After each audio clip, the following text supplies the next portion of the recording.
Good evening, parents. Thank you very much for sending in your questions for me. I really appreciate it. At least I have something to talk to you about. And then we'll have just a little bit of a catch up at the end. I hope you're all well. We really are missing seeing your faces every day.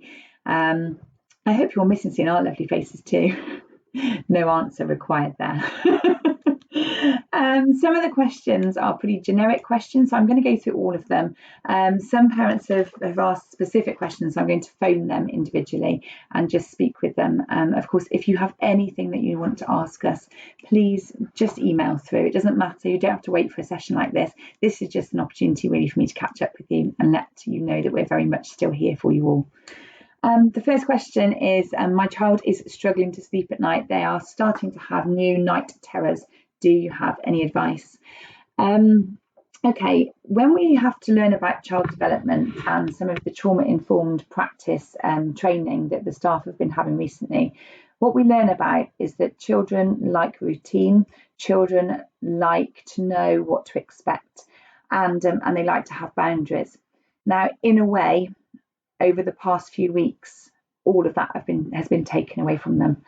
And so much as we are doing our very, very best as adults, as teachers, as parents, as employers, employees, much as we are trying as much as possible to hide this from the children, they will know that nothing is normal at the moment for any of us. They are really, really smart. And even though they're not telling us that they know that everything's not normal, they will be thinking it, and they'll be overthinking it, and their brain will be doing 10 to the dozen of, they'll be kind of putting 2 and 2 together and getting 5. And even though we can be really open to them, they'll also know that there's probably things that we're not sharing with them because it would be inappropriate for us to be treating them as adults. They're children. Even those children who look like they're living the dream, my children absolutely look like they're living the dream at the minute. We argue a little bit less. They see quite a chilled home, and believe me, it's really not like that at all, because it all comes out once they've gone to bed. They probably haven't realised that I'm putting them to bed 45 minutes before usual because I just need some space. So even those that look like they're really calm, this isn't normal to them. And so the reason that the children will be experiencing new emotions, so perhaps getting moody more, perhaps needing to sleep more, perhaps sleeping less, perhaps dreaming when they don't dream usually, or having night terrors, is because things just aren't normal for them, just like they aren't for anybody. I don't know about you, but I never ever seem to dream, and I certainly don't remember what my dreams were if I have dreamt. And so and over the first 3-4 weeks of lockdown, I was dreaming loads, really, really odd things, and I couldn't work out why. And it's probably the same reason as this child that we're talking about. So the advice that psychologists would give to us is be open with your children at an age appropriate level. So say things to them that allow them to share their worries, their excitements, their concerns, their anxieties with you. Be honest with them. So with my own children, one of my children said in the first week, I'm petrified. Now, that's a word I'd never heard from their mouth before.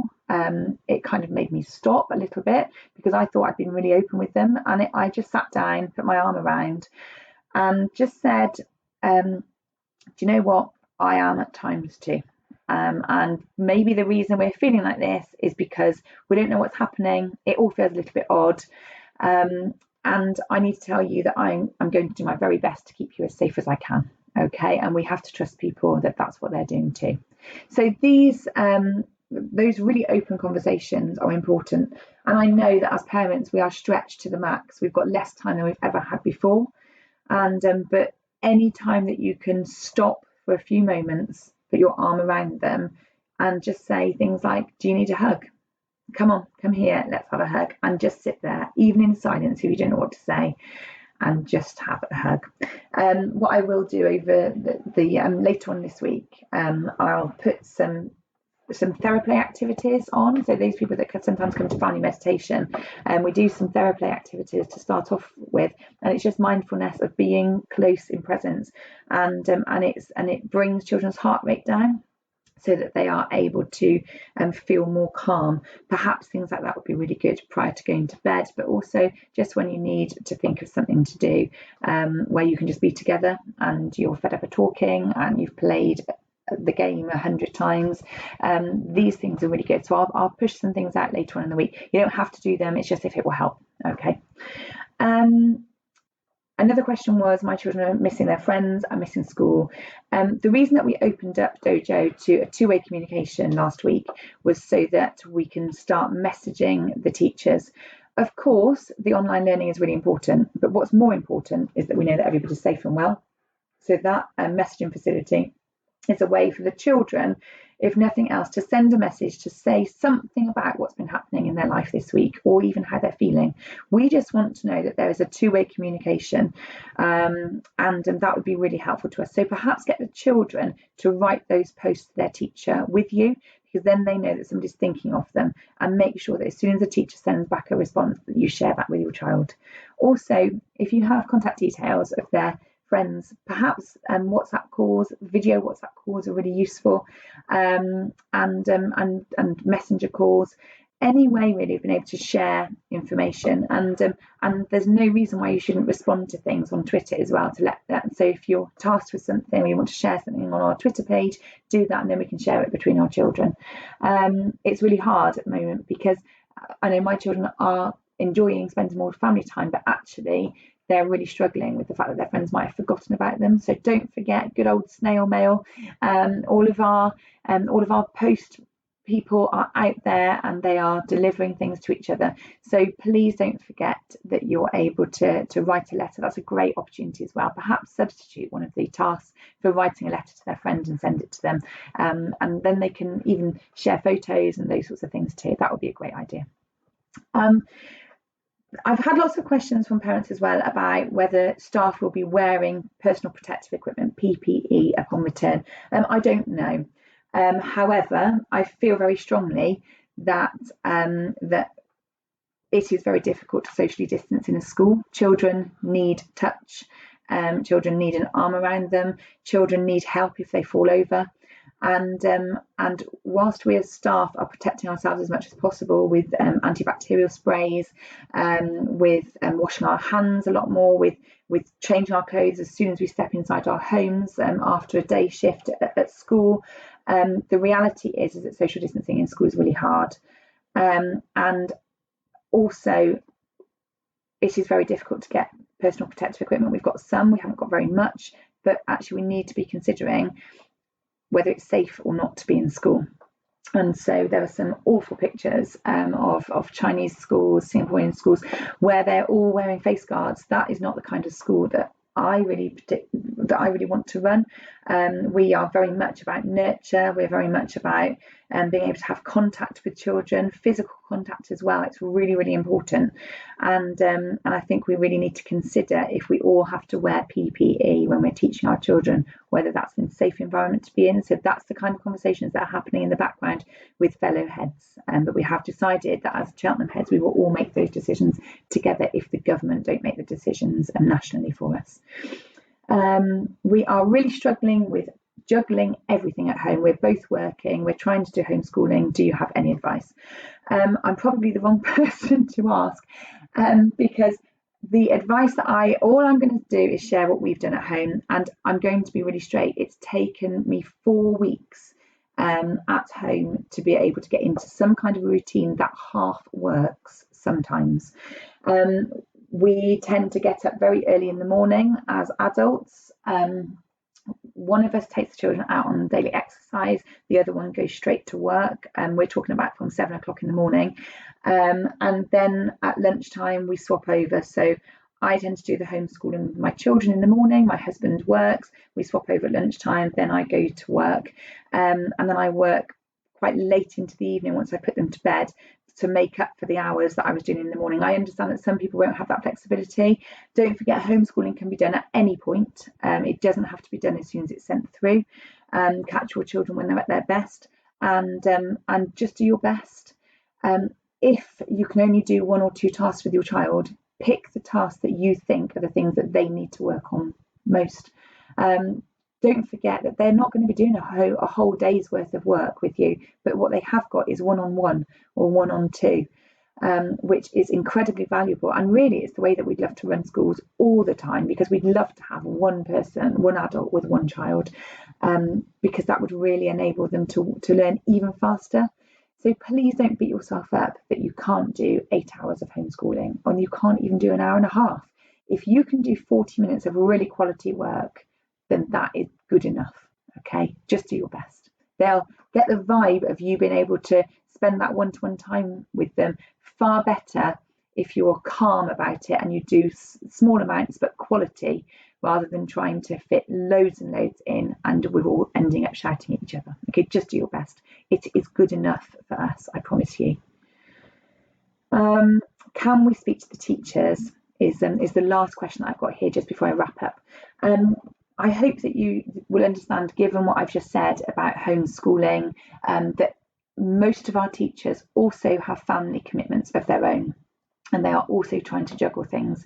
If we were to go to something like Google Classrooms or Zoom calls with the class, the pressure that puts on families is absolutely immense. You have to, first of all, do stuff like tidy up behind you, which I've just had to do.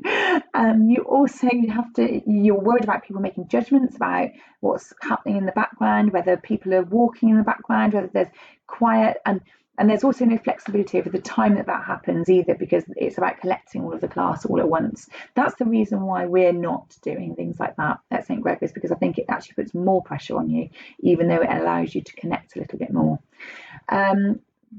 Because our teachers and our teaching partners are juggling their own families and commitments too, as well as sometimes being in school to be able to be frontline staff and to look after key worker children.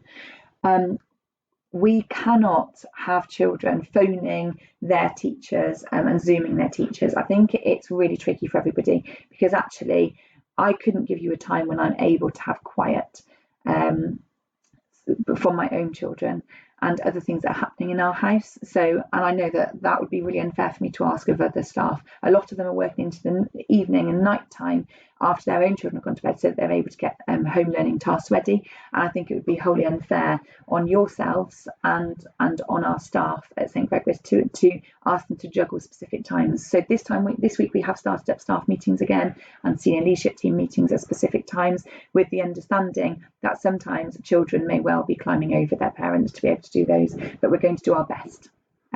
So that's the reason why we're not doing things like that. I hope you understand and recognise that it's for everybody's well-being.